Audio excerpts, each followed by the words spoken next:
தந்தை மகன் தூயாவின் பெயராலே ஆமன். இன்று திருவருகை காலம் 2ஆம் வாரம் திங்கட்கிழமைக்குரிய வாசகங்களை பார்க்க இருக்கிறோம்.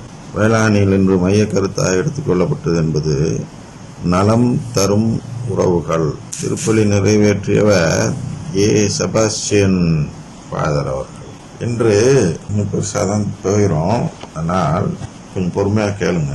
இன்று வேளாண்மைக்கே ஒரு கருநாள் என்று சொல்லலாம், மறை மாவட்டத்திற்கும் அப்படி சொல்லலாம். ஏனென்றால் ஒரு பெரிய விஷயம். என்ன பெரிய விஷயம்? முதலில் உலக ரீதியாக வந்து விடுகிறேன். உலக ரீதியாக பார்க்கும் பொழுது இன்று திருப்பலி நிறைவேற்றிய அருட்தந்தை ஏ. செபாஸ்டியன் அவர்கள் என்பவர் திருப்பலி நிறைவேற்றி இருக்கவே கூடாது. அது சட்டவிரோதமானது. நமக்கு இன்னும் தளர்வு, அதாவது முழுமையாக எடுக்கப்படவில்லை. வயதானவர்கள் வீட்டை விட்டு வெளியே வரக்கூடாது என்ற ஒரு கட்டுப்பாடு இன்னும் இருக்கிறது. லாக்டவுனில், இந்த கொரோனா காலத்தில் அதை முதலில் இவர் மீறிவிட்டார் என்றால், வயதானவர்கள் என்பதில் அநேக குருக்கள் வந்து விடுவார்கள். 60 வயதுக்கு மேற்பட்டவர்கள் என்று சொல்லும்போது அநேக குருக்கள் 60 வயதுக்கு மேற்பட்டவர்கள் தான் இருக்கக்கூடும். ஆனால் அவர்களெல்லாம் நான் வயதானவர்கள் என்று சொல்லவில்லை. அது அரசும் அது போன்று ஸ்ட்ரிக்டாக பார்க்கவில்லை. ஆனால் தள்ளாடும் நிலையில் இருக்கக்கூடியவர்கள் வீட்டை விட்டு வெளியே வரக்கூடாது. இந்த ஃபாதர் தள்ளாடும் வயதை அடைந்து விட்டார். இவர் வயது வேண்டுமானால் 60 குறைவாக இருக்கலாம், இல்லாட்டி 75க்கு ஓய்வெடுக்கும் நிலை குறைவாக இருக்கலாம். ஆனால் அவர் 75 வயதுக்கு மேல் ஒரு தந்தை.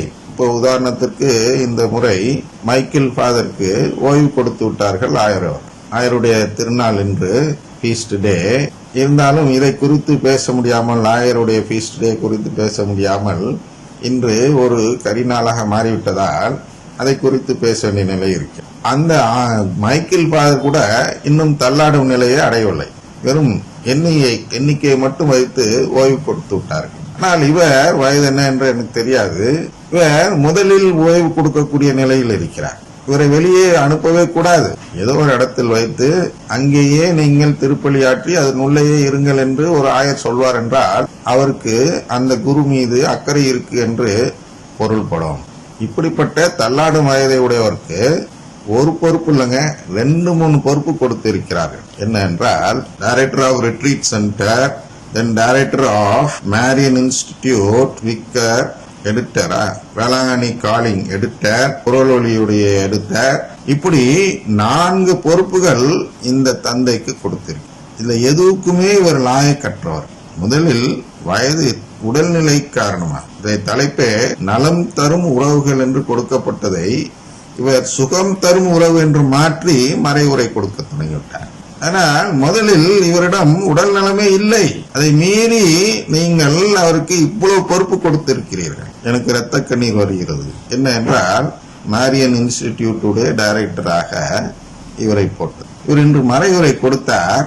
முழுக்க மரியாளுக்கு, அன்னை மரியாளுக்கு, மாதா என்று அழைக்கிறோம் மரியாதையாக அல்லவா, அந்த அன்னை மரியாள் அவர்களுக்கு எதிரான ஒரு மறைவுரையை கொடுக்கிறார். எது எதிரானது என்றால், அன்னை மரியாளை திட்டுவது எதிரானதல்ல, அன்னை மரியாள் காட்டும் ஆன்மீகத்துக்கு எதிரான ஒரு மறைவுரை வேளாங்கண்ணியிலிருந்து கொடுக்குவார். அதனால வேளாங்கண்ணிக்கு கரிநாள் என்று சொன்னேன். வேளாங்கண்ணி என்பது மாதாவுடைய திருத்தலம். மாதாவுடைய செய்தி அங்கே போதிக்கப்பட வேண்டும். மாதாவின் செய்தி என்ன என்றால், நற்கருணை ஆண்டவர் தான். புனித மான்ஃபோர்ட் சொல்கிறார், டு டிவோஷன் டு மேரி என்ற அந்த நூலில், அதாவது மாதாவுக்கு நாம் செலுத்தக்கூடிய உண்மையான பக்தி முயற்சிகள் அப்படின்னு சொல்லலாம். அது உண்மையிலேயே நீங்கள் மாதா மீது பக்தி உள்ளவராக இருந்தால் நீங்கள் என்ன செய்ய வேண்டும் என்றால், அந்த நற்கருணை ஆண்டவரிடம் போக வேண்டும். நற்கருணை ஆண்டவரிடம் போகுவதுதான் மாதா நம்மிடம் இருந்து எதிர்பார்க்கும் செயல். அதை நாம் செய்யும் பொழுதுதான் என்ன நடக்கிறது என்றால், மாதாவிடம் உண்மையான பக்தி வைத்திருக்கிறோம் என்பது வெளிப்படுகிறது என்ற அடிப்படையில் ஒரு நூல் எழுதியிருக்கிறார் புனித மான்ஃபோர்ட், லூயி டி மான்ஃபோர்ட் என்று சொல்வார்கள். அவர் எழுதியிருக்கிறார். இதை அடிப்படையாக வைத்துதான் மரியாயின் சேனையெல்லாம் செயல்படுகிறது. இதை அடிப்படையாக வைத்துதான் திருச்சபையும் செயல்பட வேண்டும். குறிப்பாக அன்னை வேளாங்கண்ணி என்று சொல்லக்கூடிய மாதா பெயரில் இருக்கக்கூடிய திருத்தலம் இருக்கக்கூடிய அந்த வேளாங்கண்ணியில் உள்ள பங்கு இந்த செயலை தான் செய்ய வேண்டும். ஆனால் இந்த செபாஸ்டியன் என்ற ஒரு அருட்தந்தை மரியன் இன்ஸ்டிடியூட் என்று அழைக்கிறோம், ஆரோக்கிய நிக்கேட்டன் என்று அழைக்கப்படும் அந்த மரியல் கல்லூரி, ஏற்கனவே நான் சொல்லியிருக்கிறேன் அல்லவா, அந்த மரியல் கல்லூரியின் அதிபராக இடம் மாற்றப்பட்டிருக்கிறார். இவர் அந்த அன்னை மரியாளுக்கு எதிரான ஒரு மறைவுரையை கொடுக்கிறார். ஐரணி இல்லையா? அன்னை மரியாளுக்கு எதிரியாக இருக்கக்கூடியவரை அவர்களுடைய இதிலேயே பொறுப்பு கொடுப்பது. அன்று சர்வை பாதேஸ் குறித்து சொன்னேன் அல்லவா, அன்னை மரியாளுடைய பக்தியை வளர்த்து விடாமல் இருப்பதற்காக அவர்களிடம் பொறுப்பு கொடுத்து ரோமையிலிருந்து இங்கு அனுப்பினார்கள் என்று அன்று சொன்னேன். அதுபோன்று ஒரு பெரிய பாவத்தை இன்று ஆயர் அவர்கள் செய்திருக்கிறார்கள். என்னென்றால் வளமை நற்செய்தி மரியாளுக்கு, அன்னை மரியாளுக்கு மிகவும் எதிரான ஒரு செயல், மிக மிக ஆப்போசிட். அப்படின்னா என்னன்னா வரேன், அதுக்கு முதல் வாசகத்துல எல்லாம் தெளிவா இருக்கிறது, அதுக்கு வரும்போது வருவோம். ஆனால் இவர் குறித்து சில கருத்துக்களை நாம் சொல்லிவிட்டதற்கு போவோம். இவர் மிகவும் எதிரானவர், மாதா பக்திக்கு எதிரானவர். நலம் தரும் உறவு என்பதையே அவர் பார்க்கும் பார்வையில் சுகம் தரும் உணவு என்று உறவு என்று பார்க்கிறார். நலம் என்பதற்கும் சுகம் என்பதற்கும் நிறைய வேறுபாடு இருக்கிறது. நலம் என்பதில் சிலுவை நற்செய்தி இருக்கிறது, சுகம் என்பதில் வளமை நற்செய்தி மட்டும்தான் இருக்கிறது. அதிலிருந்தே ஒரு பானை சோற்றுக்கு ஒரு சோர் பதம். அவருடைய மறைவுரையெல்லாம் எடுத்து பிச்சு போட்டா இன்னைக்கு 2 மணி நேரம் 3 மணி நேரம் ஆயிரும். அதனால அந்த தலைப்பை மட்டும் அவர் மாத்தினதை வச்சு நான் சொல்றேன். அது உள்ளர சரி ஏதோ தெரியாம சொல்லிட்டார் போல வயசான பாதன்னு நினைச்சு பார்த்தா அப்படியே அப்படியே அப்படியே அப்படியே ஒவ்வொரு வார்த்தையும் அது யூஸ் பண்ண டிஸ்கோர்ஸ் கூட, அவர் வாசி பண்ண அந்த வசன முறை கூட, பேச்சு முறை என்று சொல்கிறோம் அல்லவா. இதுல சென்னையில் ஒரு மாதிரி பேசுவாங்க, மதுரைக்காரங்க ஒரு மாதிரி பேசுவாங்க, திருநெல்வேலிக்காரங்க ஒரு மாதிரி பேசுவாங்க இல்லையா. ஆனால் 3 நபரும், இன்னும் கோயம்புத்தூர்காரங்க வேற மாதிரி பேசுவாங்க, 4 நபர்களும் வெவ்வேறு விதமாக பேசுவார்கள். ஆனால் 4 பேரும் தமிழ் தான் பேசுவார்கள். மொழி தமிழாக இருந்தாலும் அவர்களுடைய டிஸ்கோர்ஸ் மாறும். அதுபோன்று இவர் கத்தோலிக்க திருச்சபையில் இருந்து கொண்டு அந்நிய சபைகளுடைய டிஸ்கோர்ஸை இங்கே பயன்படுத்திக்கிறார். உதாரணத்துக்கு இன்று அம்புரோசியா திருநாளை கொண்டாடுகிறோம் என்று சொல்லிவிட்டு நமது ஆயர் அவர்களின் நாமத்தில் இந்த நாளை கொண்டாடுகிறோம் என்று அந்த நாமம், இது போன்ற அந்த வார்த்தைகள் எல்லாம் அவர் பயன்படுத்திய தமிழ் வார்த்தைகள் எல்லாம் முடிந்த வரையில் அந்த அந்நிய சபைகளுடைய அந்நிய நம்பிக்கைகளுடைய பாஷை முறையை பயன்படுத்தினார். அதை பார்த்ததுக்குமே எனக்கு அதிர்ச்சியாக இருந்தது. அதன் பிறகு இருந்தாலும் சகித்து கொண்டு பார்ப்போம் என்று தொடர்ந்து பார்த்த பொழுது அவருடைய மறைவுரை மிகவும் கேவலமான மறைவுரை. இவ்வளவு வயதில் ஒரு முதிய நிலையை அடைந்திருக்கிறார் என்பது தெரிகிறது. இருந்தாலும் அதில் இம்மி கூட நம்பிக்கை கொடுத்து அவர் 5 பாயிண்ட் சொன்னார். ஐயோ, இவரிடமே நம்பிக்கை இல்லை. இவர் 5 பிரிச்சு வர ரொம்ப விவரமா சொல்றார். கடைசி வரை இதோட இருக்க வேண்டும். அப்புறம் அதிசயங்கள் செய்கிறவர் அருகில் இருக்கிறார் என்பதை 5வது பாயிண்டாக சொல்கிறார். அந்த பாடலை பாடி காட்டுகிறார். அதிசயம், இவர் தான் அந்த பாட்டை ஏற்றினாரான்னு தெரியாது. ஆனால் அது மிகவும் கேவலமான ஒரு பாட்டு. அதிலே இருக்கிறதுலே கேவலமான பாட்டு. வளமை நற்செய்தியை நோக்கி அழைத்து கொண்டு போகக்கூடிய பாட்டு தான் அதிசயம் செய்கிறவர். இயேசு அதிசயம் செய்கிறவரா பார்க்காதீர்கள், தயவு செய்து உறவு கொடுப்பவராக பாருங்கள். அதுதான் இந்த தலைப்பு, நலம் தரும் உறவுகள். அதுல எது நலம் தரும்னா கடவுளின் பிள்ளையாக மாறுவது மட்டும்தான் நலம் தரும் உறவாக இருக்கிறது. அதுதான் மறைவுரையோட நோக்கமாக இருந்திருக்க வேண்டும். கடவுள் குடும்பத்தையே அவர் நம்பல, அவர் வெறும் சுகத்தை நம்பி சுகத்தை நோக்கி பயணித்துக் கொண்டிருக்கிறார் இவ்வளவு முதிய நிலையில். எனவே இவரை மேலும் இவ்வளவு பொறுப்புகள் கொடுத்து வேளாண்மையில் வைத்திருந்தால் 1 வாரம் கூட தாங்குவாரா என்பது கேள்விக்குறிதான். கொரோனா காலத்தில் திடீரென்று மாரடைப்பு வரும். கொரோனா என்று சொல்ல மாட்டார்கள், நல்லா புரிஞ்சுங்க. கொரோனானா என்னன்னா சளி வர்றது கொரோனா இல்லைங்க, ஜுரம் வர்றது கொரோனா இல்ல. அது போன்று அரசு சொல்லக்கூடிய கபம் என்று சொல்லுகிறோம் அல்லவா, அது அந்த அறிகுறிகள் கொரோனா அல்ல. நல்லா புரிஞ்சுக்குங்க தயவு செய்து. இது மறைவுரைக்கோ இதுக்கோ இல்ல, அதாவது நம்முடைய விவிலியத்தை புரிந்து கொள்வதற்காக மட்டுமல்ல, கொரோனா பத்தி புரிஞ்சிட்டா நம்முடைய உயிரை காப்பாற்றிக் கொள்ளலாம் என்பதற்காக நான் சொல்கிறேன். கொரோனா என்றால் என்ன என்றால், கொரோனா என்ற ஒரு வைரஸ் என்ன செய்கிறது என்றால் நம் உடலுக்குள் இரத்தத்தை கட்ட வைக்கிறது. இரத்த கட்டி என்று சொல்கிறோம்னா இரத்த கட்டு கிளாட் என்று சொல்கிறோம் அல்லவா, அது போன்று அங்கங்கே உருட்டி விடுகிறது ரத்தத்தை. இந்த உருட்டி விடும் ரத்தம், உருட்டி விடப்படும் ரத்தம் என்ன செய்கிறது என்றால் ரத்த ஓட்டத்தில் சென்று லங்ஸை சுத்தி அடைத்துக் கொள்கிறது. அதோட உணர்வு எப்படி இருக்கும் என்றால் லங்ஸில், நம்முடைய நுரையீரலில் சளி சேர்ந்து கொண்டால் என்ன உணர்வு, மூச்சுட திணறும் உணர்வு இருக்குமே, அதே உணர்வு கொடுக்கும். ஆனால் உள்ளே சளி இருக்காது.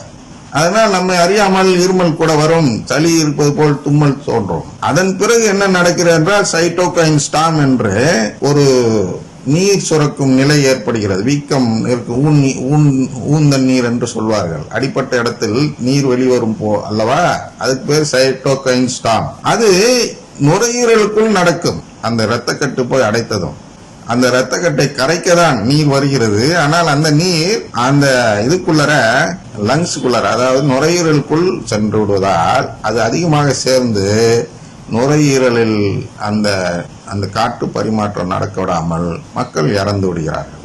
இது பொதுவாக நடக்கிறதுங்க. ஆனால் இதே இரத்தக்கட்டு நுரையீரலுக்கு போகாமல் இருதயத்துக்கு போனால் அது ஹார்ட் அட்டாக்காக முடிந்துவிடும். அதை COVID-19 என்று எழுத மாட்டார்கள், கார்டியாக் ஃபெயிலியர். அது மாதிரி ஏதோ ஒன்று ஹார்ட் சம்பந்தப்பட்ட விஷயத்தில் ஒரு வித திடீர்னு ஹார்ட் அட்டாக் வந்துருச்சு அப்படின்னு தான் ரிப்போர்ட்ல எழுதுவாங்க. ஆனா அது உண்மையில் பார்க்க போனால் இந்த காலத்தில் வரக்கூடிய இது எல்லாமே என்ன என்றால் இந்த இரத்தக்கட்டு மூலமாக வருவதான். COVID-19 ஒரு அறிகுறி தான். அதனாலதான் இதே கிட்னிக்கு போனுச்சுன்னா கிட்னி ஃபெயிலியர், இதே வயிற்றுல குடலுக்கு போனுச்சுன்னா குடல்ல இரத்தக்கட்டு உருவாகி அந்த கும்மியாம் பண்ணுச்சுன்னா மோஷன், டைஜஸ்டிவ் சிஸ்டம் ஃபெயிலியர். இப்படி எங்கெல்லாம் போய் இது அடைத்துக் கொள்கிறதோ, மூளையில் போய்விட்டால் திடீர்னு மரணம். எந்த ஒரு அறிகுறி தான் டப்புன்னு செத்து போயிட்டாங்கம்மா, மூளையில போய் அடைச்சிக்கும். அது முன்னெத்தியில் உள்ள மூளையில் போனால் அந்த சுவை தெரியாது, மனம் தெரியாது என்று சொல்வார்கள். மொப்ப சக்தி போய்விடும். இதெல்லாம் அந்த இரத்தக்கட்டு போய் அடைத்துக் கொள்ளும் செயல். அதனால்தான் முதியவர்கள் வெளியே வரக்கூடாது என்று சொல்கிறார்கள். ஏனென்றால் இரத்தக்கட்டு கரைப்பதற்கு ஆங்கில மருத்துவத்தில் மருந்தே இல்லை. சித்த மருத்துவத்தில் இருக்கிறது. தவசு முருங்கை என்று அதற்கு பெயர். தவசி முருங்கை இல்லை, தவசு முருங்கை. 2 விதமாக. தவசி முருங்கை என்பது கீரை, தவசு முருங்கை என்பது ஒரு மூலிகை. அந்த மூலிகை இப்போது நானும் தேடி பார்த்து விட்டேன், 1 ஆண்டு காலமாக எங்கும் கிடைக்கிறவில்லை. அதுபோன்று கிடைக்காத ஒரு மூலிகை இருக்கிறது. அந்த மூலிகை வேண்டுமானால் இரத்தக்கட்டை கரைக்கும். இதுதான் வாதசுர குடிநீர் செய்கிறது. இரத்தக்கட்டை கரைக்கும் செயலை வாதசுர குடிநீர் செய்கிறது. அதையும் அரசாங்கம் என்ன செய்துவிட்டது என்றால் வாதசுர குடிநீர் குடிக்கார்கள், கபசுர குடிநீர் குடிங்கள் என்று சொல்லிவிட்டார்கள். அதனால கொரோனா குறித்து கொஞ்சம் தெரிஞ்சுக்குங்க, அதுல எவ்வளவு ஆபத்து இருக்குன்னு தெரிஞ்சுங்க.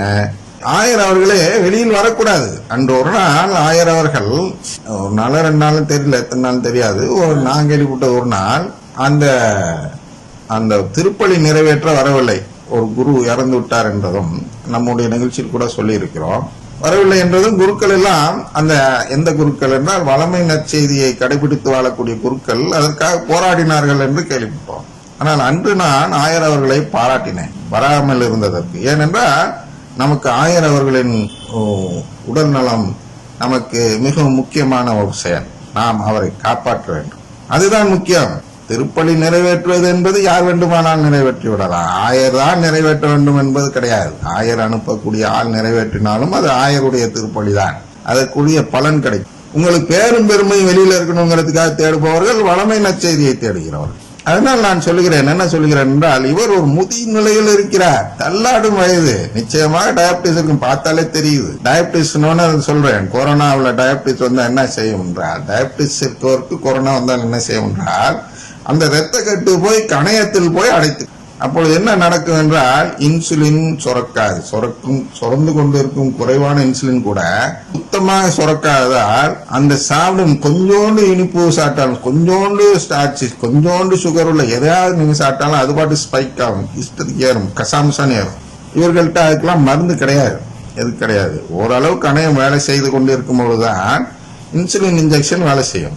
முழுமையாக இன்சுலின்லேயே ஓட்டுற அளவுக்கு மருந்து சிஸ்டம் இருக்கிறது. ஆனால் நமது தமிழகத்தில் கிடையாது. அது அந்த டியூபை எப்பொழுதுமே வச்சிருப்பாங்க, அது லெவலை பார்த்து இன்ஜெக்ட் பண்ணிக்கிட்டே இருக்கும். அப்படிங்கிறது வெளிநாட்டுல எல்லாம் இருக்கிறது. அது வசதி படைத்தவர்கள் மட்டும்தான் அதை கையாள முடியும். எனவே கொரோனா காலத்தில் இன்சுலின், அதாவது சுகர் அளவு ஏறுகிறது என்று தெரிந்ததும் அவர்கள் சாதாரண டயபிட்டிஸ் ட்ரீட்மெண்ட் கொடுப்பார்கள், அதில் அவர்கள் இறந்து விடுவார்கள்.